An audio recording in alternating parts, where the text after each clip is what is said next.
Hey guys, it's Dr. McGlasson. I wanted to make sure that I posted a little bit of assistance for you today on the Plan X versus Plan Y and maybe give you some background on that.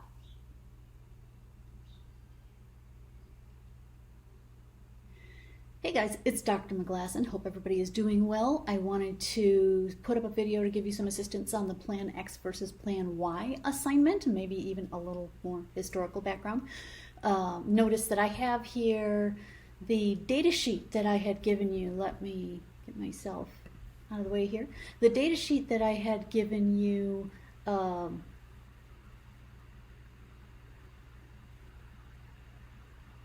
the data sheet that I had given you on the U.S. macroeconomic goals to kind of see how we had been doing over time. And on the Obama stimulus assignment, I said, if you had looked at these numbers, you probably would have been most concerned in, say, 2007, 2008, where you started seeing unemployment going up close to 10%. You started seeing negative growth. So that was what the Obama stimulus package was about. Today's, interestingly enough, back in 2016, I had this very class on the day of the 2016 election. So you had Hillary Clinton and you had Donald Trump, and they were both running for the presidency. And I wanted to take a look at the macroeconomic goals and see, okay, how was the economy doing from an objective standpoint? What would you think maybe that the economy needed? And then what were these two major politicians saying about what they would do about the economy? What kind of active fiscal policy were they proposing? So if I look at, say, 2016, I've got 1.3% inflation. Seems okay. Stable prices. Remember I said that in the CIA fact book, they say between 1 and 4% for developed countries is probably normal. I look at my unemployment, and I'm back in 2016 lower than I was before the economy crashed. So it seems like jobs are okay. 2015, 2.9% growth. 2016, 1.6% growth. So my guess is of these three things, I would have been most concerned maybe with the growth being a little sluggish, a little bit stagnant. We're growing, but it's not a very big percentage. No.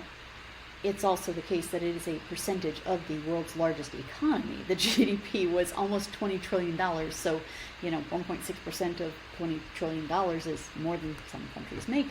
But we were probably concerned about the 1.6% there. Notice also what was going on. We had seen that big jump in the deficit from the Obama package from $458 billion in 2008 to $1,400 billion, $1.4 trillion in 2009. But then it was coming back down. So 2016 it was at $587 billion, which was not, it's not like it's insignificant, but given where it had been, it was getting down to 2008 levels. So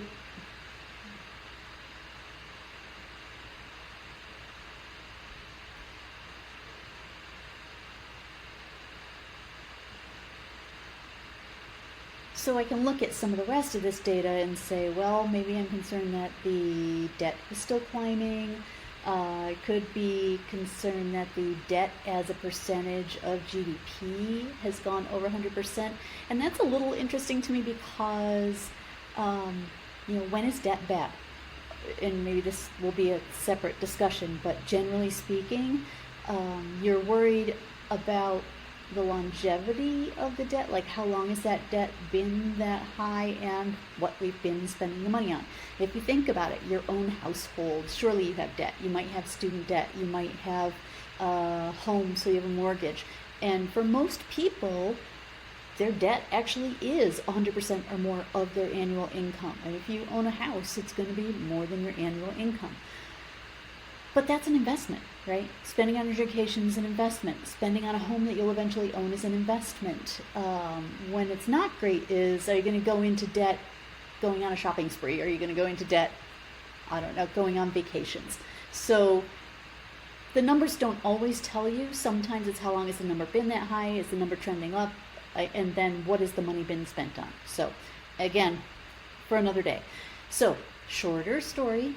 probably too late for that, I already made it long, is not too worried about stable prices, not too worried about the low unemployment in 2016, might be worried about the fact that it's sluggish. Again, if what you're worried about is the growth piece, are you wanting contractionary policy or expansionary policy? Okay, so I am going to click away to a different document. Okay.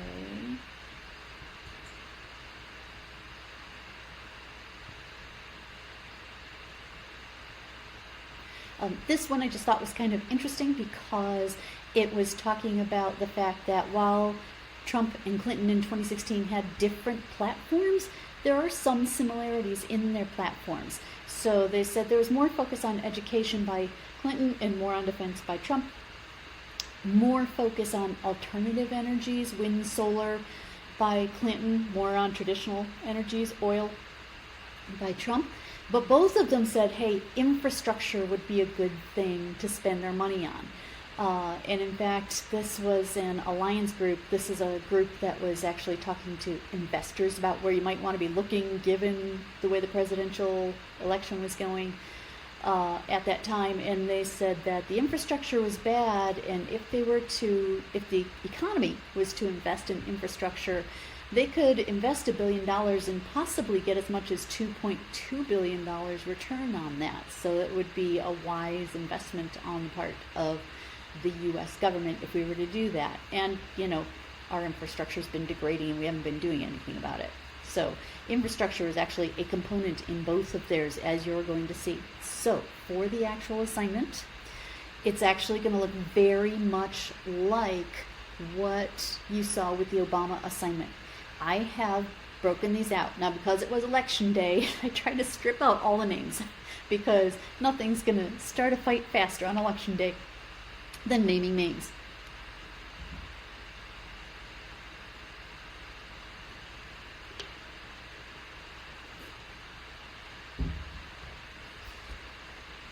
All right, if I start saying Clinton and Trump, then people are going to have fistfights in my classroom. I didn't want to do that, so what I tried to do was go to their websites, and I said, okay, here's candidate X's website, and here are the things that that particular candidate is suggesting. Here is candidate Y's website, what I was able to find regarding fiscal policies. So I have things like what was their policy on taxes and spending and perhaps business regulation, trade. What are they talking about with education and infrastructure? Because while those are spending, for some reason they were broken out separately from other kinds of spending. So what you find is that in both of them they talk about tax cuts, but the tax cuts look a bit different. When you talk about spending, there's lots of talk about veterans programs and defense here under candidate Y. Lots of things about job training, community college for, candidate X was defense and veterans. Candidate Y was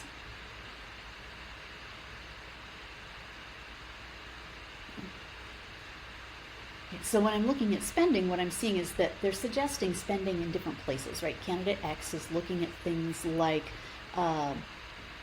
defense spending and veteran spending and some for childcare. And candidate Y is looking at job training, community college, broadband, infrastructure, which we've seen some of that before. Regulation, candidate X said we should be removing business regulation so that businesses have an easier time of producing and they're more likely to produce. Candidate Y was talking about, because at the time there's a big to-do about corporations going overseas for tax breaks, saying, look, we're not going to do that. We're going to put restrictions on you. If you try to move overseas for tax breaks, then you're going to be looking at some penalties. So as I go through here, I can see education. They both look at education, but in different ways.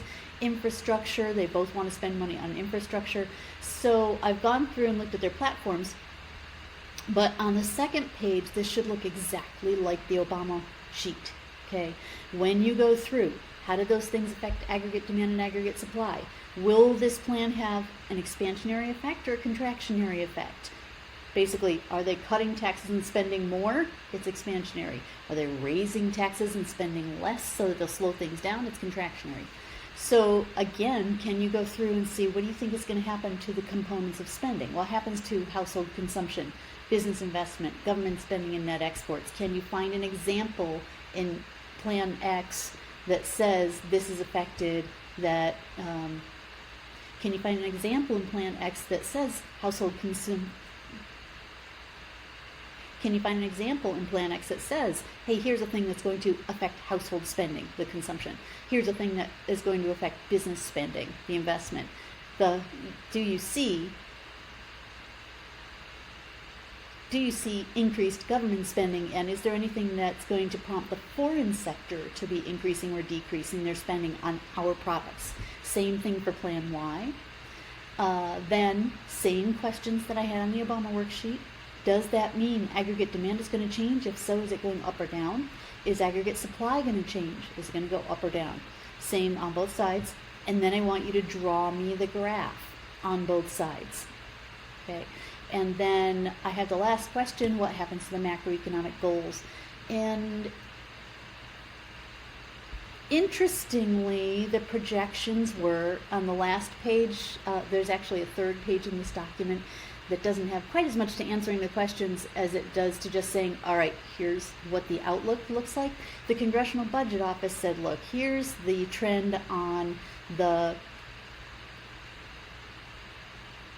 Congressional Budget Office said, look, here's the trend on our debt over the years, right? So they said right about 2016, we're in here somewhere. If Plan Y, the blue, was elected, then our trajectory on our debt would look like this. If Plan X, then our trajectory on our debt. So both of them are seeing increased debt, but one of them at a higher rate than the other. And then they talk about tax cuts, but I gave you some more specifics on the tax cuts in case you needed that breakdown. So it's probably not difficult for you to be able to tell which of these was Plan X, Plan Y, who is Trump and who is Clinton. But like I said, I tried to strip all that out of here to whitewash a little and take some of the argument out of it and let us be economists and step back and look at it objectively. So in the end, what you're going to find is that as you go through these, you'll find that while the component pieces might be different, these two graphs are going to look absolutely identical, that their end goals were the same in terms of what they wanted to do for the economy, but the way they went about it is different. Okay, so I'm hoping that that's enough to get you started on this assignment. If you're having troubles, you can let me know. I would recommend going back and looking at the Obama assignment again because they're very, very, very similar.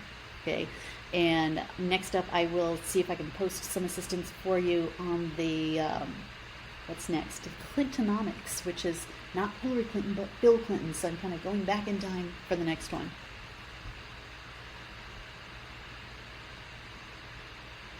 Okay, so finish this one up and then have a look at the Clintonomics assignment.